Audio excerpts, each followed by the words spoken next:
This channel does not promote any violent, harmful, or illegal activities. All content provided by this channel is meant for an educational purpose only.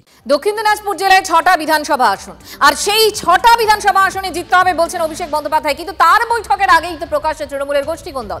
জেলার বর্ষিয়ান তৃণমূল নেতা তথা মন্ত্রী বিপ্লব মিত্র ঘনিষ্ঠ ও মন্ত্রী বিরোধী গোষ্ঠীর কোন্দল দিন দিন বেড়ে চলেছে।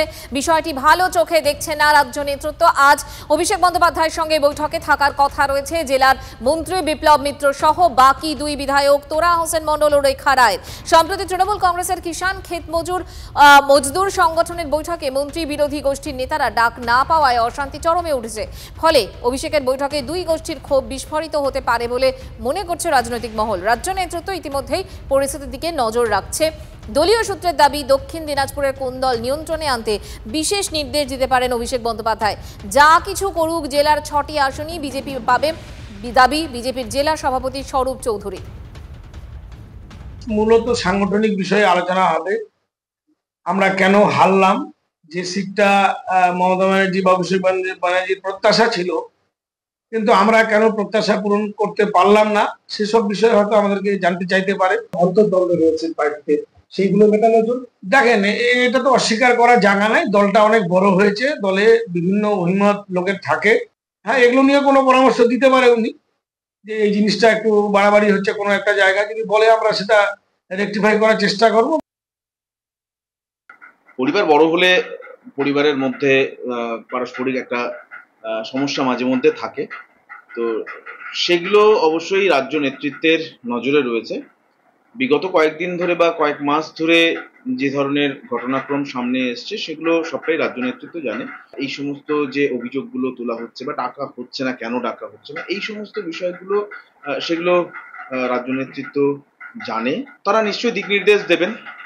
সামনে ২৬-এর নির্বাচন, কিভাবে করে আমাদেরকে চলতে হবে জেলায়। এর আগে মমতা বন্দ্যোপাধ্যায় লোকসভার আগে এসে অনেক সভা সমিতি করে গেছে, তাতেও কোনো ফল হয়নি। লোকসভা ভারতীয় জনতা পার্টি জিতেছে। তৃণমূলের যে গোষ্ঠীদ্বন্দ্ব, তাদের যে দুই গোষ্ঠীর লড়াই, এই গোষ্ঠীর লড়াই মানুষ জেনে গেছে, বুঝে গেছে।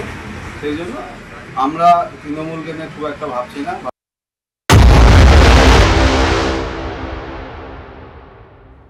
এবার আসি জামালপুরের বেতাজ বাদশার কথা, যার নাম শেখ ফিরোজ। আর এই শেখ ফিরোজের মধ্যে সন্দেশখালীর শেখ শাহজাহানের ছায়া, প্রভূত ছায়া লক্ষ্য করা গিয়েছে। এই শেখ ফিরোজ একটা সময় কাপড়ের কারখানায় কাজ করতেন 2004 সালে। তারপর তিনি তখন গুজরাটে কাপড়ের কারখানায় কাজ করতেন, তারপর চালকলে তিনি চিমড়ি মেরামতির কাজ করতেন। এহেন শেখ ফিরোজ 2018-এ তার স্ত্রী যখন বেরুগ্রামের পঞ্চায়েত প্রধান হলেন, তারপর থেকে তার বহর পুরো বদলে গেল।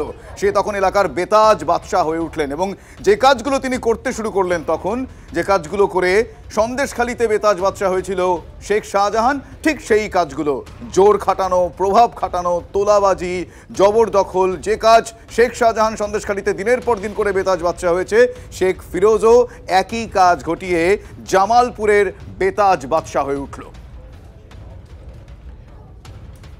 ঠিক যেন সন্দেশখালীর ছায়া পূর্ব বর্ধমানের জামালপুরের বেরুগ্রাম অঞ্চলে। স্থানীয় তৃণমূল নেতা শেখ ফিরোজের বিরুদ্ধে গুরুতর অভিযোগ, জোর করে জমি দখল করে নেওয়া, বসতবাড়ি দখল করে নেওয়া, এমনটাই গুরুতর অভিযোগ শেখ ফিরোজের বিরুদ্ধে। এবং সঙ্গে থাকতো লেটেল বাহিনী। স্ত্রী পঞ্চায়েতের প্রধান, এবং এই ফিরোজের মোবাইলেই বিভিন্ন নেতা মন্ত্রীদের সঙ্গে ছবি থাকতো এবং সেই ছবি দেখেই আরও বেশি ভয়ের রাজত্ব কায়েম করা, এমনটাই অভিযোগ উঠছে শেখ ফিরোজের বিরুদ্ধে। এতটাই ভয়ের পরিবেশ ছিল যে স্থানীয় মানুষজন তারা কোথাও অভিযোগ জানাতে পারতেন না।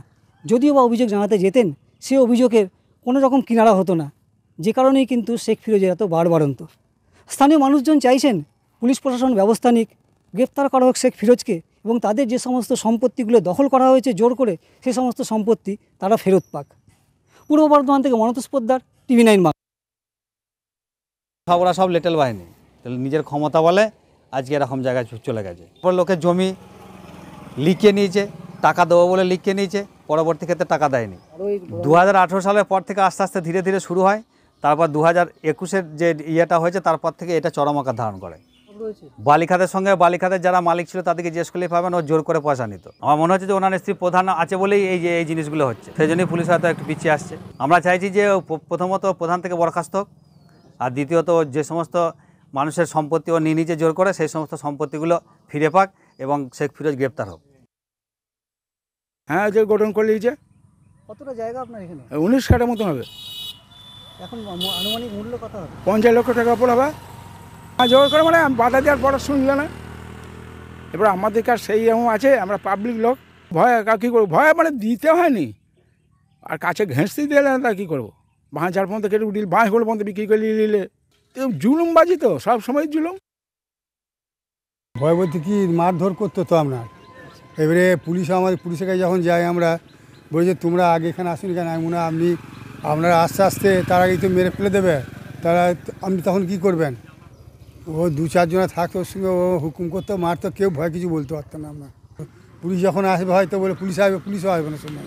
এমনি ওনার স্ত্রী তো প্রধান আপনার, সেই ইয়েতে যে 3.5 থেকে 4 বিঘে। কীভাবে করে? জোর করে নিয়ে নিয়েছে, ক্যাশ নিয়েছে 5,000 টাকা। ও বলছে আমাকে কিছু জমি দিতে হবে, নাহলে কিছু সব জমি আছে সব নিয়ে যেতে হবে। জোর করে নিয়েছে। ভয় থাকতো, বাইরের লোক আসতো, বহিরাগত জায়গা বলা, লিটল বাড়ি থাকতো, ওটা গ্রামটাই সন্তুষ্ট একদম একদম দাপিয়ে বেড়াতো, মানে পুলিশে গাড়ি পরে থামিয়ে দিতাম যা অবস্থা। প্রশাসনকে তো জানানো হয়েছে, দেওয়া হয়েছে, প্রশাসন গ্রেপ্তার করেনি। আমরা শাস্তি চাই, জেল চাই।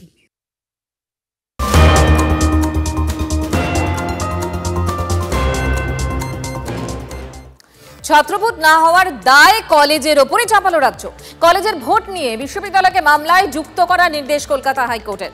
কলেজের ছাত্র ভোটে বাধা দেয়নি রাজ্য, আদালতে জানালেন রাজ্যের আইনজীবী কল্যাণ বন্দ্যোপাধ্যায়। ঠিক কি হলো আজ আদালতে জানবো। শ্রাবন্তী শাহ আমাদের সঙ্গে রয়েছেন, আমার সহকর্মী। শ্রাবন্তী,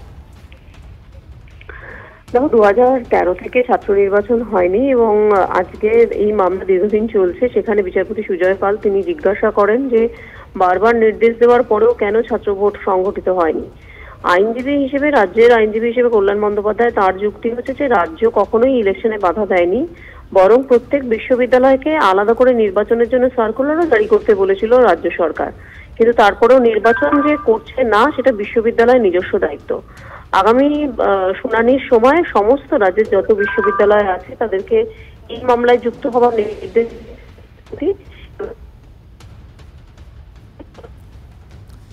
এই মুহূর্তে শ্রাবন্তী আমাদের যেমনটা জানাচ্ছিলেন যে গোটা দায়টাই কলেজ বা বিশ্ববিদ্যালয়ের উপর চাপিয়ে দিয়েছে রাজ্য, এবং সেক্ষেত্রে নির্বাচন না হওয়ার জন্য কি শুধুমাত্র কলেজ দায়ী? প্রশ্ন তুলেন আইনজীবী বিকাশ রঞ্জন ভট্টাচার্য। রাজ্য নিজস্ব সার্কুলার জারি করে ভোট হতে দেয়নি, সওয়াল বিকাশ রঞ্জন ভট্টাচার্যের। এরপরও র্যাগিং নিয়ে কমিটি কেন করেননি? প্রশ্ন বিচারপতি সুজয় পালের। কমিটি করার দায়িত্ব বিশ্ববিদ্যালয়ের, তাদের ছাড়া কিভাবে কমিটি হবে? আইনজীবী কল্যাণ বন্দ্যোপাধ্যায় বলেন।